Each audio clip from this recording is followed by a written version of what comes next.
এই তো তাই হচ্ছে আমাদের খাসি কিনে নিয়ে আসলো কোরবানি করার জন্য। তো হ্যালো এভরিওয়ান, আসসালামু আলাইকুম। প্রতিদিনের মতো নিয়মিত ব্লগ নিয়ে আজকেও আসলাম আপনাদের সামনে। আপনারা সবাই কেমন আছেন? আলহামদুলিল্লাহ আমি ভালো আছি, আপনাদের দোয়া এবং ভালোবাসা এবং কাজে কর্মে একটু ব্যস্ত আছি।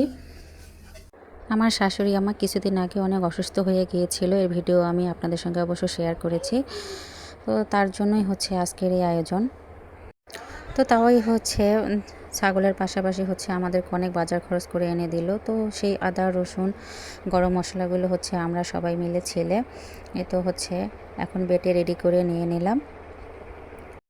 আর হচ্ছে আমার শ্বশুর আব্বা সেপ্টেম্বর মাসের 2013 সালের 3 তারিখে অবশ্য মারা গিয়েছে।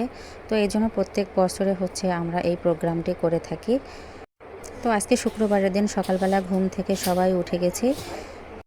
আর তো এদিকে আনারুল ভাই হচ্ছে আমাদের চুলা রেডি করে দিচ্ছিল উঠোনের মধ্যে। আর ওইদিকে হচ্ছে আমার ছেলে আমার হাজব্যান্ড সবাই মিলে এই তো হচ্ছে খাসিটিকে কোরবানি করে দিল। আর হচ্ছে আমাদের গ্রামের এই ভাবি একটু হেল্প করতেছে সব কাজে। তো কোরবানি হওয়ার পর খাসিটি বাসায় নিয়ে এসে সবাই মিলে কাটতেছিল। তো এই সুযোগে আমিও একটু ভিডিও করে নিলাম। আমার দেবর এই তো বাজার থেকে হচ্ছে মাংস কিনে নিয়ে আসলো।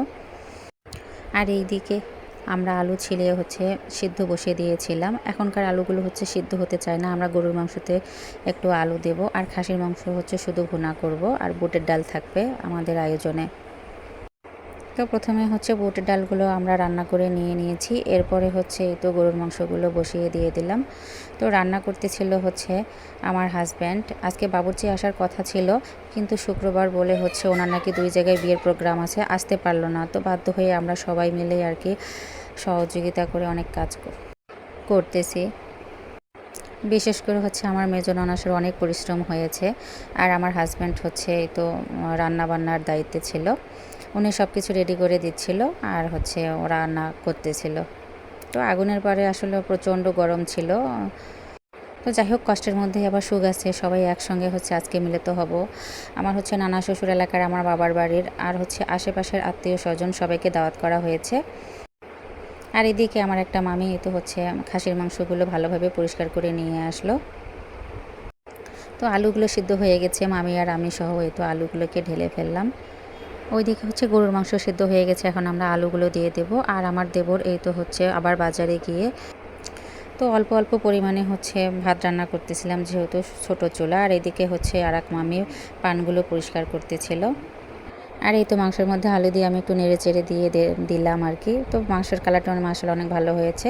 আর রুমের ভেতরে এই তো কোরআনের পাখিরা হচ্ছে কোরআন খতম দিচ্ছিল। তো ওদের জন্য একটু মিষ্টি মুখের আয়োজন করেছি, সেমাই আর হচ্ছে খই। তো পাশের বাড়ির বড় ভাবি অবশ্য আর মেজো ভাবি অনেক হেল্প করেছে আমাদের। আর এই তো আমার ছোট ননদ চলে আসছে অনেক ফল ফ্রুট নিয়ে আমাদের জন্য। এরপরে এই তো হচ্ছে আমরা এখন খাসির মাংস বসিয়ে দিলাম। তো আমার ছোটো ননদের হাজব্যান্ড এসে বললো যে তোমাদের তো অনেক পরিশ্রম হচ্ছে, তো একটু শরবত বানিয়ে খাওয়াই। তো যাই হোক, আন্তরিকতা দেখলে মাশাআল্লাহ অনেক ভালো লাগলো। আর এই তো খাসির মাংসের কালারটি এত সুন্দর হয়েছিল, মনে হচ্ছিল যে কালো ভুনা। তো আমরা একটু বাটিতে করে নিয়ে খেয়ে নিলাম। আর এই তো গরুর মাংসের হাঁড়ি ডাল এগুলো হচ্ছে মামি সাইডগুলো পরিষ্কার করে নিচ্ছিল, ঝোল লেগেছিল। আমরা সব কিছু একটা চোখের মধ্যে রেডি করে রেখে দিয়েছি। আর এদিকে হচ্ছে হাঁড়িতে ভাত হচ্ছিল। তো এক হাঁড়ি করে ভাত হচ্ছিল, আর এরকম করে বোলের মধ্যে আমরা ঢেলে কলা পাতা দিয়ে ঢেকে রাখতেছিলাম। এই তো আমার ছেলেরা হচ্ছে নামাজ পড়তে গেল, নামাজ শেষ করে সবাই মিলে আমাদের বাসায় চলে আসলো। তো সবাই হচ্ছে আমার শ্বশুরাব্বা শাশুড়ি আমার জন্য দোয়া করে নিল।